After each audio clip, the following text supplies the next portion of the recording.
I'm an American skier who's been based in Europe for the last few years, and I've noticed some clear cultural, economic, and geographical differences between ski destinations in each of the two continents. And I'm often asked what sets the experiences apart. And while it's not possible to make strict generalizations that would apply to every single ski area in every single region of the US and Europe, I have gathered some insights in my experience skiing over 100 days in more than 50 stations across 6 countries in Europe and more than 40 days of skiing across 10 resorts in the US and Canada to date. I will also link a map in the description below which shows everywhere I've skied in case you're curious. And in this video, I will share what I've personally noticed are some key differences between the two continents when it comes to skiing. The most notable difference is the cost. Overall, it seems to be much more affordable to ski in Europe. Prices for ski passes, ski rentals, accommodations, and food are generally much lower in Europe than they are in America. For example, the current window price for a day at Val d'Isère in France, which is my favorite ski destination, and also where I happen to be right now, I'm just right next door at Tignes. So if you walk up to the window and buy a ticket for that day, the price is €68. Whereas the window rate for a single day of skiing at Mammoth Mountain in California is on average $250. Even in St. Moritz in Switzerland, which is probably one of the most expensive ski destinations in Europe, the window price for a single day of skiing is around 80 Swiss francs, which is about $100. So, considering these differences in cost, many Americans, myself included, have found that even after accounting for flights, it can still be more economical to ski in Europe than it would be in the US. And while I'm not exactly an economist, I believe that there are several factors to take into account when trying to understand these differences in price. And I think it comes down to three main factors, which are geography, liability, and options. So the first is how geography comes into play. I did a quick search and found that there are around 530 ski resorts in the US and almost 4,000 ski resorts in Europe. So not only are ski stations more plentiful in Europe, but the average European generally lives closer to a ski station than the average American does. And with ease of travel around Europe and more options to choose from, skiers in Europe can benefit from competitive pricing and easier access and a lower financial barrier of entry to the sport. Now, when it comes to the difference in cost due to access and liability, what I've noticed that when you pay for a ski pass in Europe, you're essentially just paying for a ride up the mountain and for access to ski on the area's maintained piste. From what I've witnessed in my experience, I feel that in Europe you're generally responsible for your own safety, and that US ski resorts tend to offer much more protection and many more restrictions in regard to avalanche mitigation. And the US has many more rules in regard to outlawing off-piste skiing. Americans also tend to be more culturally litigious than Europeans, so it seems that American ski resorts do more to protect themselves from liability and do more to prevent accidents within their resorts, thus making their ski passes considerably more expensive. Now, when it comes to ski passes and all the available options, not only are the prices lower in Europe, but they also offer so many more options and a lot more flexibility. In many, if not most, ski resorts across Europe, I've seen discounted half-day passes offered for skiers who want to visit the mountain for only a few hours, and they can be used anytime, either in the morning or in the afternoon. And some ski areas in Europe offer additionally discounted pricing if you buy your daily ski pass in advance. And like I mentioned, I found that in Europe it's very reasonable to buy your daily ski pass at any window or automatic machine on the morning of your ski day. And at major ski resorts in the US, buying your pass at the window on the day of is outrageous and exorbitant, to put it lightly. And even if you purchase in advance, you're still subject to surge pricing for weekends and holidays. So those are my thoughts on the pricing differences, but there are many more differences to consider. For example, when it comes to speed and skill and relative danger you might come across when you're skiing in Europe, because it is relatively more accessible, skiing seems to be much more culturally ingrained in European society. So skiers of all ages in Europe are generally highly skilled and can be very fast. It's totally normal to see people straight lining, which is skiing fast downhill without turning, which they call chute in France and Austria and in other parts of Europe. I've seen and heard that in many ski resorts in the US, straight lining is strictly and explicitly forbidden, and skiers who do so risk being stopped by patrollers or kicked out of the mountain or have their season pass voided.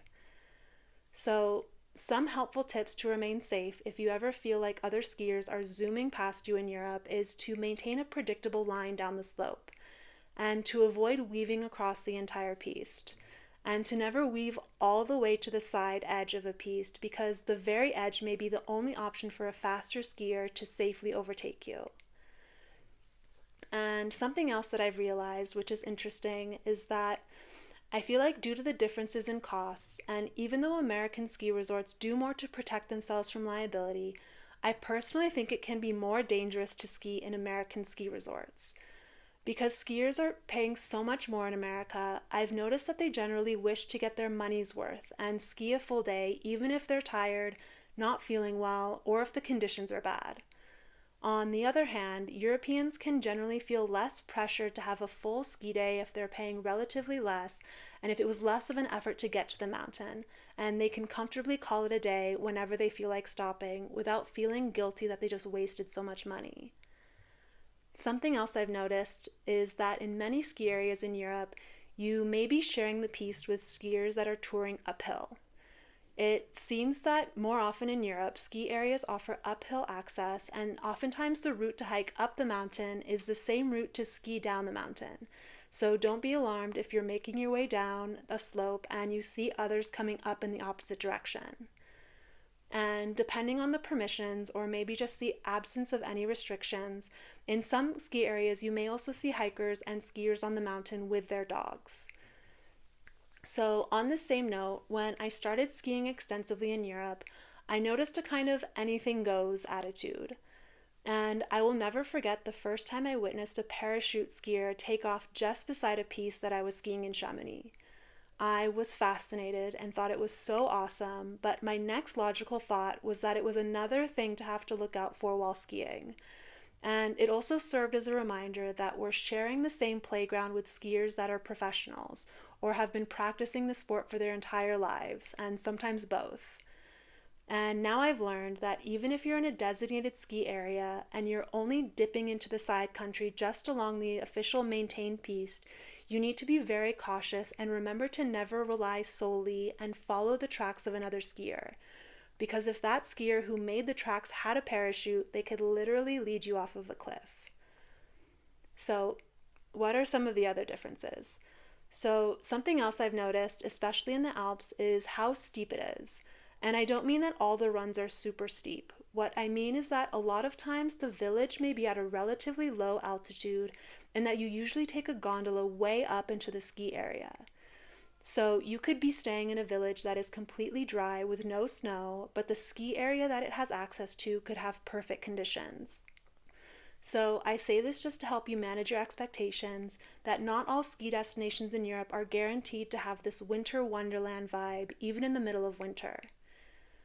And also something I've noticed is that ski in and ski out in some European destinations may only be accessible to intermediate or expert skiers.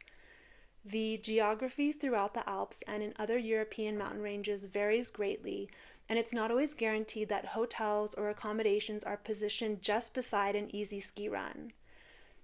So if you're booking a ski holiday in Europe and you find ski in, ski out accommodations, usually a simple search on their website or a call to their front desk can help you confirm the skill level needed to access the property if you're concerned for any reason. And because the elevation gain between a village and the ski area may be dramatic, it could be that the ski run to return to the property itself is classified as red or challenging, or that it's only accessible with considerable snowfall. So, depending on the type of property and amenities offered, your ski in, ski out hotel in Europe may also provide a shuttle or transportation to nearby gondolas, which you can take instead of skiing in or out. And when it comes to difficulty, it's hard to generalize, but something I've noticed is that the classification of piste colors varies from station to station. So, while ski stations in the US often label the difficulty of ski runs on a scale from green, blue, and black, ski stations in Europe tend to use a different scale, where green usually refers to learning areas and are not necessarily the entire length of a ski run.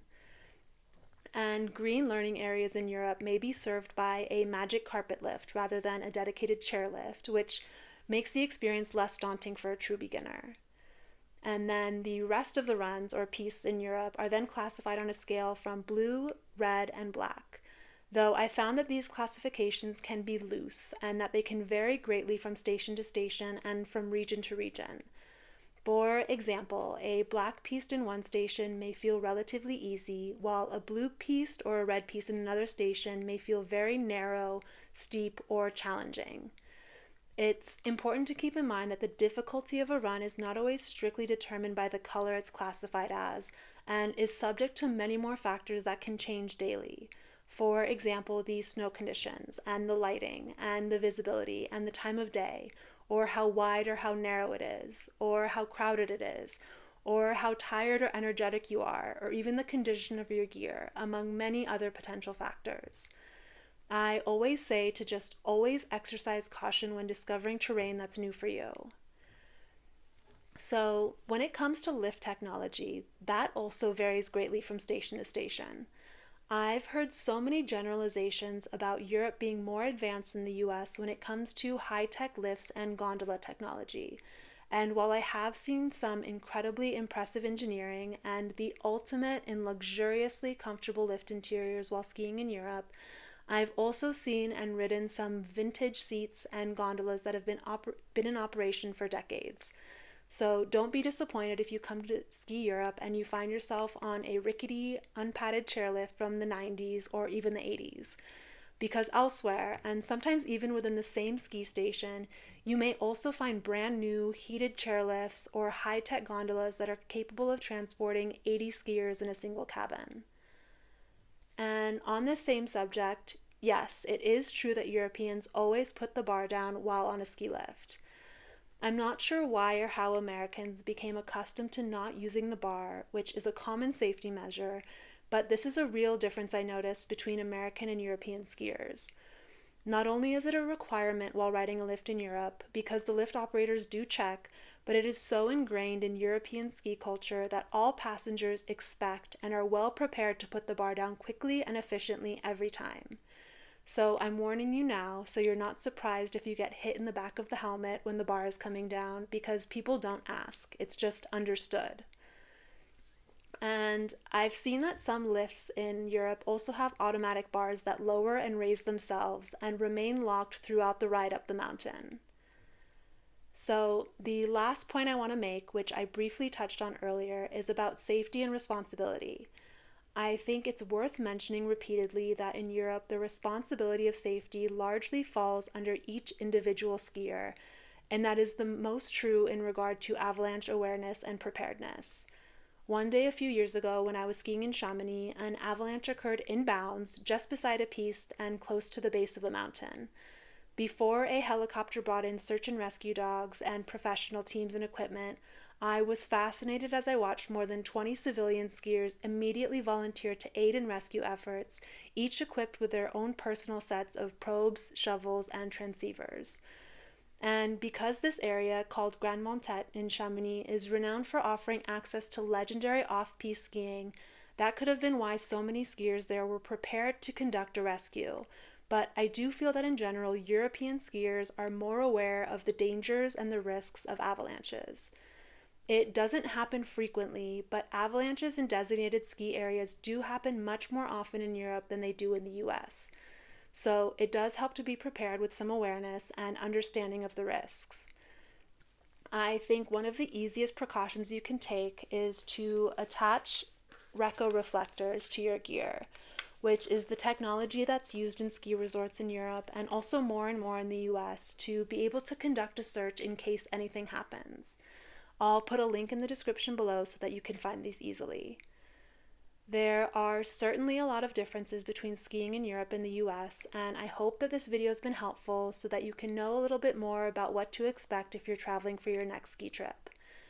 I have posted other videos about my experiences traveling and skiing and learning how to ski as an adult. But my channel is mostly about getting out of your comfort zone and following your passion and knowing that it's never too late to try new things. So for me, that's skiing and moving abroad to be closer to the Alps, and also about my experiences learning French. So if that sounds interesting to you, then don't forget to subscribe. Feel free to leave a comment because I'm always happy to connect and answer any questions, and I will see you next time.